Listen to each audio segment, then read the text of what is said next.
موتورسوارای عزیز سلام. موتورسیکلت هایی که تازه تعمیر و جمع میشن و متعلقات انجین عوض میشه و صدای انگشتی میاد و هر چقدر هم تنظیم و فیلرگیری میکنید باز هم صدا داره، عیب اینجاست.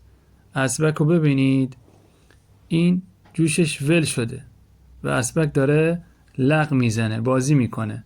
این یکی رو ببینید، این فیته میشه اونو جوش داد و بعد ببندیمش و هم میشه کلن اسبک موتور رو عوض کرد و نو گذاشت. بعدش هم موتور بی صدا میشه. و یک بار دیگه بگم، موتورایی که جمع میشن دوباره نیاز به فیلرگیری دارن. لایک یادتون نره و اگه دوست داری ترفندهای بیشتری رو یاد بگیرید این کانال رو سابسکرایب کنید.